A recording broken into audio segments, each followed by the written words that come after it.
Très heureuse de vous retrouver sur Télé 50 pour l'essentiel de l'actualité. Consultation provinciale, les gouverneurs des provinces ont présenté le rapport de ces consultations au chef de l'État Joseph Kabila au Palais de la Nation.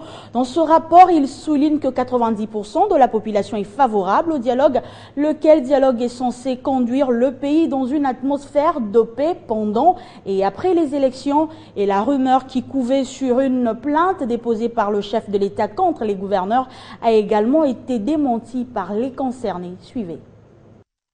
C'est un échange axé essentiellement sur la mission confiée au gouverneur, celle d'élargir les consultations en province. Après 10 jours de rencontres avec les forces vives de leurs juridictions respectives, ils sont venus rendre compte au chef de l'État. Les provinces se prononcent pour un dialogue inclusif. À l'option fondamentale que tout le monde a souhaité, notamment le dialogue national, eh bien, unanimement, 99% de nos populations ont souhaité que pour des élections apaisées, il soit organisé un dialogue national pour que les populations congolaises se parlent. D'autres matières dont la primeur est réservée au président de la République n'ont pas, bien entendu, été révélées. Les restes des éléments fondamentaux sont réservés, et bien évidemment, au chef de l'État qui a la primeur de devoir faire une communication importante lorsqu'il aura confronté ce que nous avons réuni à l'intérieur du Congo profond avec ce que lui-même a pu récolter lors des consultations organisées à Kinshasa. Autre préoccupation des gouverneurs, l'affaire de la plainte présidentielle pour corruption, détournement ou encore fraude fiscale et douanière. Des médias se sont mis à spéculer sur le nom des personnalités. Ce n'est qu'une fausse rumeur. Le chef de l'État était clair là-dessus, que les hommes d'État et les hommes politiques ne se fient jamais à des rumeurs et que donc il est inopportun de faire un commentaire sur des rumeurs. Les populations congolaises doivent prendre cela comme des rumeurs et donc mettre des louates dans les oreilles pour ne pas prêter le flanc à ceux qui veulent semer les désordres, la confusion dans les têtes des Congolais. La parole présidentielle post-consultation entamée le 1er juin est vivement attendue. Elle devrait éclairer sur la tenue ou non du dialogue. Autre titre d'actualité, l'aérogare modulaire et la nouvelle tour des contrôles inaugurée par le chef de l'État Joseph Kabila mardi à l'aéroport international de Njili présentent des aspects techniques performants et répondant aux normes internationales de la navigation aérienne. Les détails dans cet élément.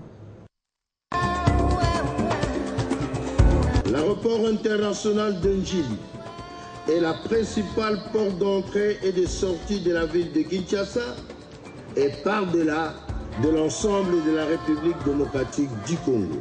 L'aéroport de Njili New Look est un véritable chef-d'œuvre qui ressemble à tous les aéroports modernes du monde. Son code IATA à 3 lettres et FIH.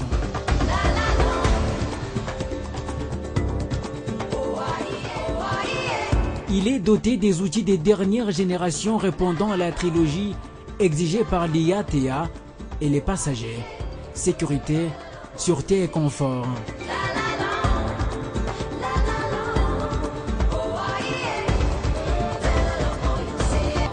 Le nouveau terminal est équipé des outils de traitement des passagers et bagages, 17 points d'enregistrement au départ,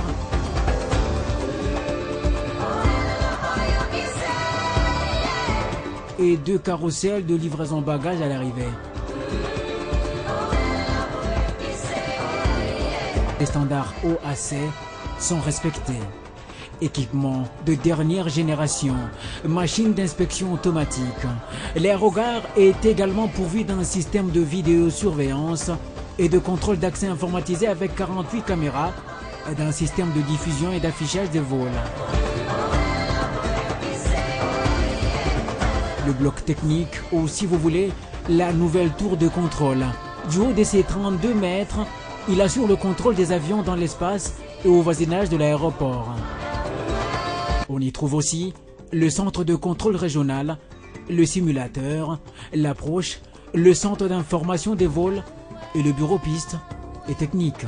Le tout fonctionnera sans interruption grâce à une nouvelle centrale électrique, 4 groupes électrogènes de secours, 2 modulateurs et un régulateur automatique de tension. Le nouveau terminal et le bloc technique de l'aéroport international de Njili se positionne à présent comme outil le plus performant à la hauteur de ses concurrents régionaux et internationaux, offrant une image moderne de la principale porte d'entrée de la RDC. Il en sera ainsi dans toutes les provinces pendant une autre aérogare définitive, cette fois verra le jour aussi d'Ndjili. Les travaux préparatoires sont déjà en cours, superficie 45 000 m² avec hôtel incorporé. Au final, l'aéroport international d'Ndjili sera doté des 3 terminaux.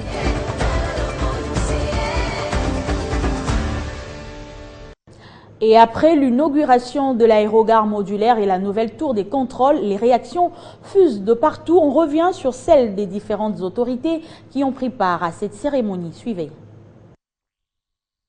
Je crois qu'il faut saluer la vision du chef de l'État qui tient à ce que ces Congos, ces grands géants au centre de l'Afrique reflètent réellement l'image d'un grand Congo. Donc à travers cet aéroport, on entre au Congo et je crois qu'on viendra et on en sortira avec une image très très bonne. Le président Kabila était un homme d'action. Il parlait plus par les actions que par la parole. Et là, c'est une nouvelle illustration. Et on est persuadés là, tous, même les plus sceptiques, qu'on est désormais dans le train de la révolution de la modernité. Et vive le Congo, vive l'aéroport de Kinshasa.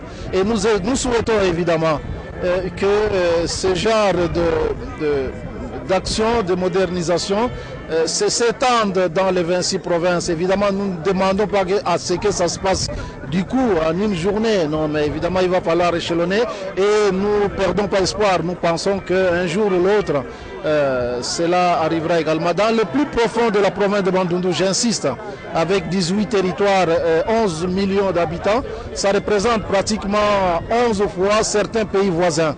Oh, je suis très satisfait de constater avec tout le peuple congolais d'ailleurs que la marche de la révolution initiée par le chef de l'État ne s'arrête pas et que cette révolution de la modernité, loin d'être un slogan, c'est un programme qui est réellement mis en œuvre, non seulement en raison de cette double inauguration, mais aussi en raison de tout ce qui se fait à l'intérieur du pays.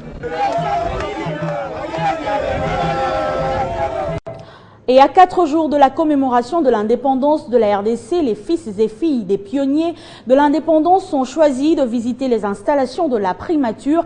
Ils ont demandé à l'actuel Premier ministre Matata Ponyo d'être leur porte-parole auprès du président de la République pour leur permettre de donner corps à leur projet.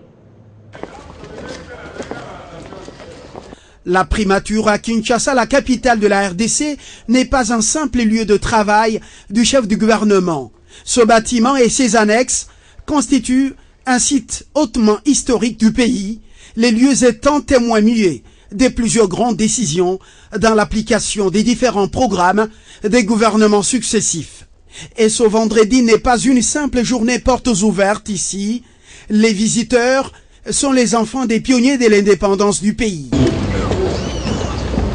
Parmi eux, les Lumumba qui gardent encore un souvenir de leur passage dans ce bâtiment comme résidence officielle de leur papa, premier ministre du pays. Comme tout visiteur de chaque vendredi, ils ont emprunté les circuits habituels avant de chuter au jardin des premiers. C'est là qu'ils ont été rejoints par le Premier ministre, Matata Ponyo. Sur place, ils ont, à travers leur message, demandé au Premier ministre d'être leur porte-parole auprès du président de la République pour la concrétisation de leur projet. C'est une visite de mémoire pour une fois un responsable fait quelque chose de bien dans le sens positif de tous. Ça veut dire de reconnaître l'histoire de notre pays. Message capté par le chef de l'exécutif national qui a promis de faire parvenir leurs préoccupations auprès du chef de l'État dans un bref délai. Je vais certainement faire parvenir le message au chef de l'État parce que c'est lui en définitive le conducteur de notre pays. C'est lui le dernier recours du gouvernement. Après échange des cadeaux et la prise des photos souvenirs, les fils des pionniers de l'indépendance de la République démocratique du Congo sont repartis très satisfaits, bien sûr après un cocktail. Les infrastructures sont d'une nécessité importante pour le développement d'une province ou d'un pays. Assertion que partage également Crispin Atama, ministre des Hydrocarbures, et c'est en ce sens qu'il a disponibilisé 500 fûts de carburant au profit de travaux d'infrastructures. Les honorables Boudry et Batoumoko sont des élus du Haut-Ouélé en province orientale. Auprès du ministre des Hydrocarbures, la démarche vise à obtenir un appui en vue de lancer les travaux d'infrastructure que réclame la population. Il y a quelques jours sur place, il y a eu des accrochages entre forces de l'ordre et population qui étaient descendues dans la rue pour en appeler à l'intervention du gouvernement, car comme réclame-t-elle, il faut désenclaver la ville d'Issiro. Et pour remédier à cela, en sa qualité de ministre des Hydrocarbures, Crispin Atama a disponibilisé 500 fûts de carburant. Nous l'avons vu à Gautier, et Dieu merci, il a fait de ce qui est de son devoir. Il a vu le Premier ministre, et le Premier ministre, pour le moment, je suis heureux d'annoncer que, avec son intervention, le gouvernement congolais vient d'intervenir. C'est-à-dire qu'il y a 500 fûts de carburant qui sont déjà disponibilisés au niveau de la province, donc à Kisangani, pour recommencer les travaux de réhabilitation des routes au niveau de Issiro. Un geste louable du ministre qui s'appuie du fait que l'infrastructure est nécessaire pour le développement d'une province. D'où un appel au calme à la population a été lancé. Même si les revendications sont fondées, je condamne le recours à la violence. Lorsqu'il y a mort d'hommes, c'est ce qu'il y a à déplorer. Plus de 4 décès pour une revendication. Je crois qu'il faut qu'on arrive à mettre fin à ça. Le gouvernement s'emploie pour trouver une solution pour le désenclavement de la ville d'Issiro. C'est un problème qui nous touche tous, et surtout moi, fils de la contrée. Et déjà, une forte délégation gouvernementale va incessamment effectuer une descente à Issiro pour s'enquérir avec la population. Et la 5e édition du Forum Accès au financement s'ouvre ce samedi 27 juin à l'Université protestante au Congo. Comment se financer sans se surendetter? Comment fidéliser sa clientèle?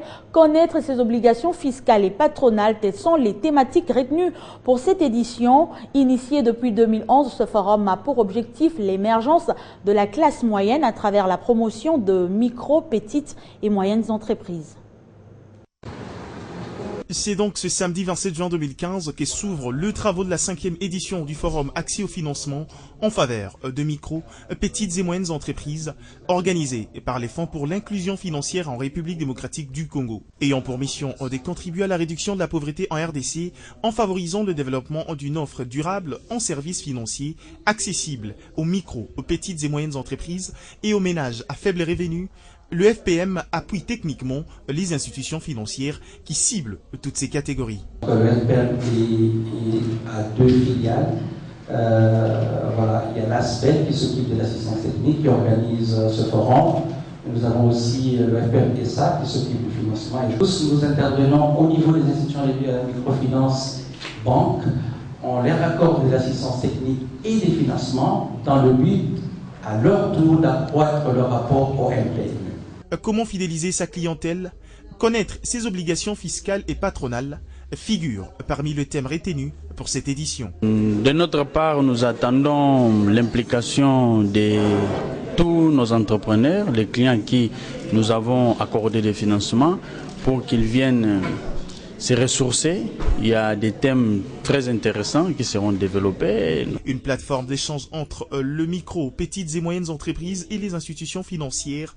Le Forum Accès au financement regroupe les entrepreneurs, les acteurs du secteur financier, les associations et organismes de soutien à l'entrepreneuriat, le bailleur de fonds et les représentants des pouvoirs publics dans les buts de discuter des voies et moyens capables d'alléger ces contraintes. Pour rappel, ce forum a été initié en 2011 par la coopération financière allemande. Les 2 premières éditions organisées en 2011 et 2012 ont réuni plus de 400 entrepreneurs et pour cette édition, ils en sont autant. Lancement mercredi dernier à Kinshasa du nouveau Fonds pour l'inclusion financière en RDC.